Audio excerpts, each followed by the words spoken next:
Halo, nama saya Muhammad Ibnu Maksumah Dikarisma. Di sini saya akan mempresentasikan UTS Bahasa Indonesia saya berdasarkan draft proposal dari Matkul RM. Perkembangan bisnis 4.0 di tahun 2020. Era bisnis 4.0 adalah era di mana semua sektor bisnis sangatlah berkembang dengan cepat.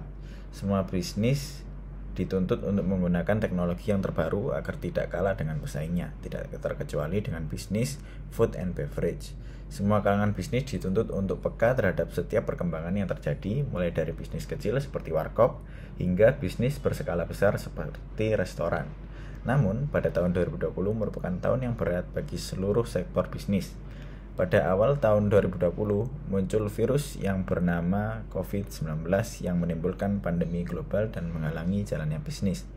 Virus corona pertama kali muncul di Wuhan, Cina, yang mengakibatkan perekonomian Cina menjadi terguncang di awal tahun 2020.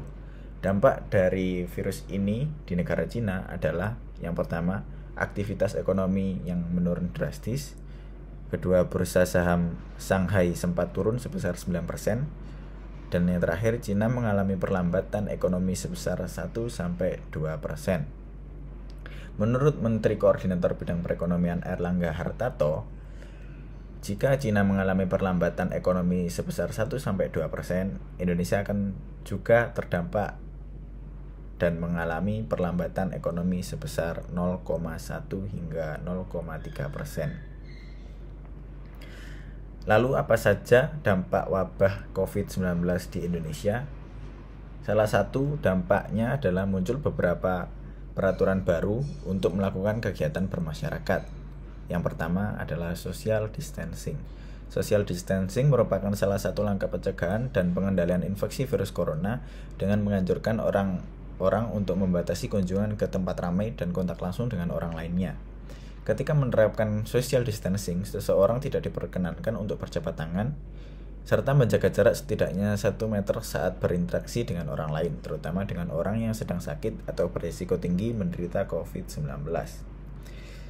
Yang kedua, ada berkurangnya kapasitas pengunjung untuk store offline, dan yang ketiga, ada diterapkannya jam malam.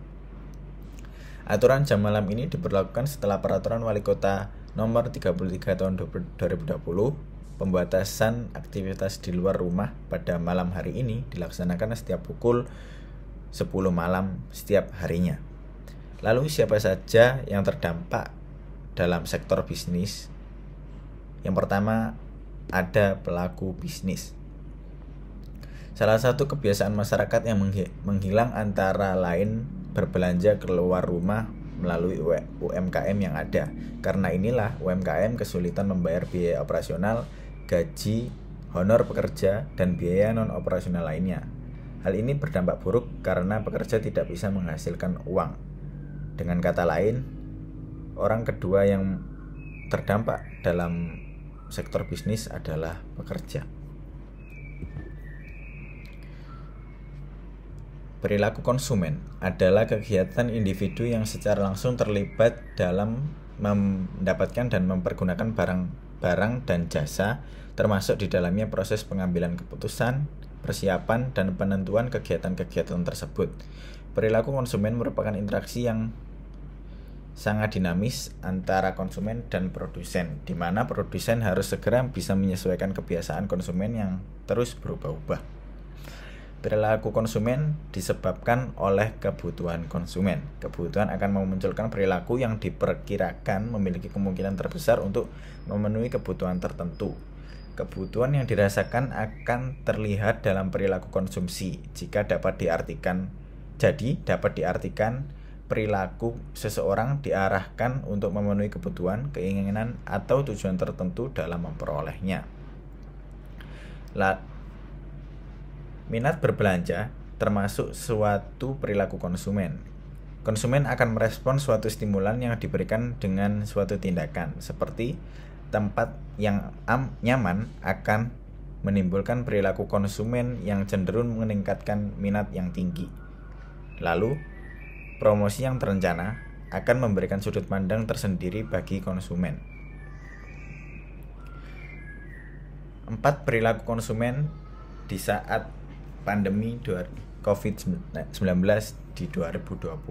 Yang pertama adalah di rumah saja. Hal ini dilakukan untuk membatasi penyebaran virus yang menyebabkan mobilitas konsumen menurun. Nomor 2, kembali pada kebutuhan dasar. Ekonomi yang menurun membuat daya beli konsumen menjadi menurun juga, sehingga hanya membeli apa saja yang diperlukan. Ekosistem digital, semua hal dilakukan secara online, berbelanja, bekerja, dan belajar, semuanya dikerjakan secara online. Yang terakhir, rasa empati meningkat, rasa peduli terhadap sesama mendorong untuk saling membantu. Kedai kopi tanda tanya merupakan sebuah usaha dagang yang bergerak pada industri food and beverage yang didirikan pada tanggal 11 Oktober 2019. Konsep yang ditawarkan oleh perusahaan dalam memasarkan produknya adalah kedai kopi yang menawarkan tempat yang nyaman seperti rumah, sehingga membuat konsumen betah di dalam kedai. Selain itu, kedai ini juga menawarkan produk yang beraneka ragam seperti kopi, non-kopi, snack, dan makanan. Kedai kopi tanda tanya Dotsu merupakan salah satu kedai kopi yang terkena dampak akibat pandemi virus corona. Hal tersebut dapat dilihat dari tabel di bawah ini.